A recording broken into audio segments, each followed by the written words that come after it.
안녕하세요. 들리시나요?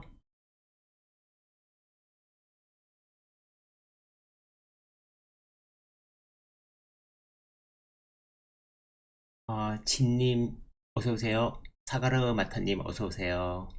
네. 이준희님, 어서오세요. 아, 일일이 인사 못 드려서 죄송합니다. 다들 건강하시죠? 네.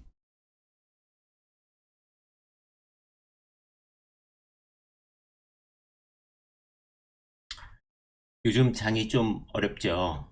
어려워서 저 역시도 이렇게 계좌가 왔다 갔다 하는데요. 원래 이럴 때가 있고 또 저럴 때가 있는 거니까,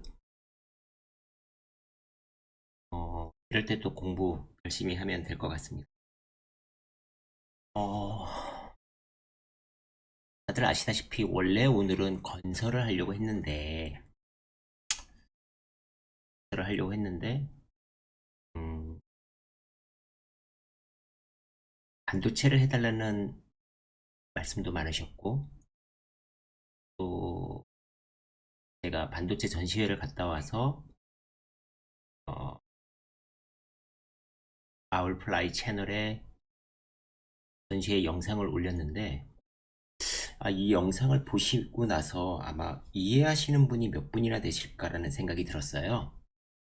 그래서 아, 반도체를 정리해야겠다. 근데 이 반도체라는 게 사실 기술적인 난이도가 꽤 많고, 한 회사마다 뎁스가 상당히 있어야지만 투자가 가능해요. 그래서 섣불리 그거를 얘기하기도 좀 어려운 부분들이 있습니다. 근데 어찌됐건 오늘 그래도 우리가 환경에서 경험했듯이, 또 연료전지에서 경험했듯이, 기사가 읽힌다. 아, 무슨 내용인지 아는 거예요. 반도체 기사를 읽으면서 이제 막 이해하게 되고 생각하게 되고 리포트를 술술 읽게 된다면 여러분들은 엄청난 기회를 스스로 잡으실 기본이 되신 거죠. 그래서 오늘은 어떻게 반도체가 작동하고 뭘 봐야 되고 어떤 게 변하고 뭐 이런 거 있잖아요. 우리 환경에서도 뭐가 변하는지가 중요했듯이 반도체도 기본 원리를 좀 이해하고, 그리고 그 안에서 지금 기술적으로 무엇들이 중요해지고 있는지, 그리고 그것들을 다 끝내고 나면 제가 이번에 들었던 투자 아이디어, 아직은 좀 언급이 안 되는 그런 투자 아이디어를 같이 또 고민해 보고, 그런 시간을 가지면 어떨까 합니다. PPT 자료가 50페이지가 넘어가서 아마 건설은 이번 주에 못할 것 같아요. 못하면 또 우리 뭐 다음번에 하면 되고, 또 건설을 제가 말씀드리고자 했던 기업들이 3분기 실적들이, 그러니까 분기보고서가 아직 안 나왔어요. 월요일까지 나오는 거니까. 음, 그러니까 뭐 조금 시간이 있다. 그리고 또 건설이 성남시 대장동 사태로 인해서 개발자들의 이익을 제한하려는 움직임들 때문에 좀 눌려 있는 상황들이고, 그러면 지금 반도체를 한번 보는 것도 괜찮겠다. 근데 제가 그 방대한 양을 풀어갈 능력도 부족하고 자료도 부족한데, 이게 한두 시간, 짧은 시간 안에 이게 가능할런지 잘 모르겠습니다. 하지만 또 우리는 노력하고 보다 보면 또 이해하게 될 거라고 저되고요. 한 회사 한 회사마다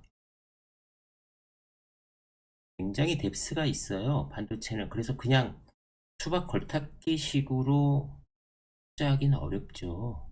그런데 흐름을 한번 잡아놓으면 그때부터 시작할 수 있습니다.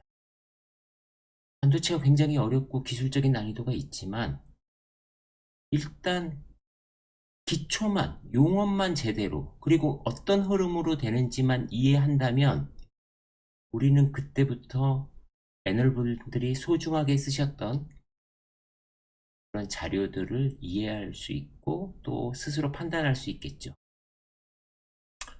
오늘은 그런 시간입니다. 반도체를 정말 잘하시거나 현업에 계신 분들이 이렇게 제가 실수하는 멘트, 잘못 알려드리는 멘트가 있으면 댓글로 알려주시면 같이 수정하고 공부할 수 있으니까. 또 제 채널에 또 반도체 계신 분들이 많이 들어오시잖아요.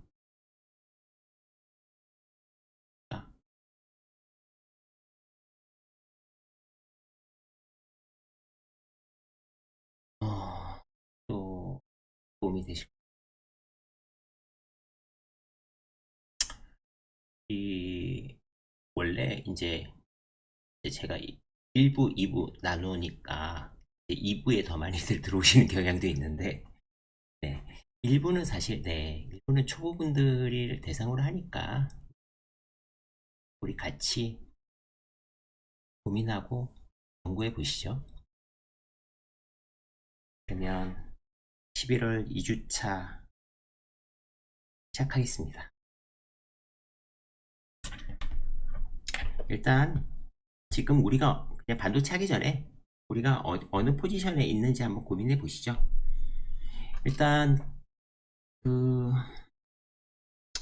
선진국, 뭐 대한민국뿐만 아니라 선진국의 성장률이 높을 때 사람들의 특성은 어떻게 가냐면 이런 겁니다. 어디에 있든지 성장합니다. 그러니까 내 위치가 여기 있든 여기서 시작하든 성장하죠. 물론 좋은 위치에선 더 빠르게 성장할 수 있었죠. 과거 고속 성장기에. 그래서 시작 시점이 중요했습니다. 내가 어느 위치에서 시작하느냐, 내가 대졸이냐, 대기업이냐, 어느 직종에서 시작하느냐에 따라서 인생이 달라지는 경우가 많았습니다. 지금은 성장하지 않죠. 성장하지 않으니까 어떻게 되냐면 잘 되려면 초기의 스타트가 중요한 게 아니라 여기에서 어떤 점프를 계속 하느냐. 그래서 과거보다 경력이 굉장히 중요해지고 과거에는 대기업에서 소기업, 중소기업으로 이직했다면 지금 필드에서는 중소기업에서 대기업으로 이직하는 경우도 상당히 많습니다. 이게 바로 성장률이 낮을 때 그리고 그러니까 스타트점이 과거보다 중요하지 않을 때 생긴 현상입니다. 그래서 우리들이 오랜 시간 역량을 집중해야 되고 그러려면 내가 좋아하는 일을 해야 되고 투자도 그렇습니다. 내가 나한테 맞는 투자를 장기간 해야지 점프 할 수 있는데 과거처럼 그냥 ETF에 묻어두고 이런 시대에도 이제 지나가고 있는 것 같습니다. 또 우린 투자자로서 자산 가격이 낮을 때 투자해야 되는 방법, 자산 가격이 높을 때 투자하는 방법이 또 다른데 이걸 너무 일반화하는 경향도 있어요. 지금은 자산 가격이 단기간 내에 2020년, 21년 코로나 사태를 겪고 유동성이 커지고 이러면서 급격하게 상승을 했죠. 그때마다 포지션이 달라져야 됩니다. 예를 들어서 자산 가격이 지금 집값도 그렇고 주식도 그렇고 어느 정도 올라왔는데 지금 초보분들이 풀 레버리지를 쓴다던가 그러니까 예를 들어서 레버리지를 너무 과도하게 써서 자산을 취득하는 행위가 맞을까? 그거는 저 고수분들이 하셔야 되는 영역이 아닐까 싶습니다. 그렇다 그래서 투자를 안 하자는 게 아니라 투자를 하되 자산 가격이 높다라는 거를 우리가 좀 염두에 두시고 투자하시면 오히려 좋지 않을까.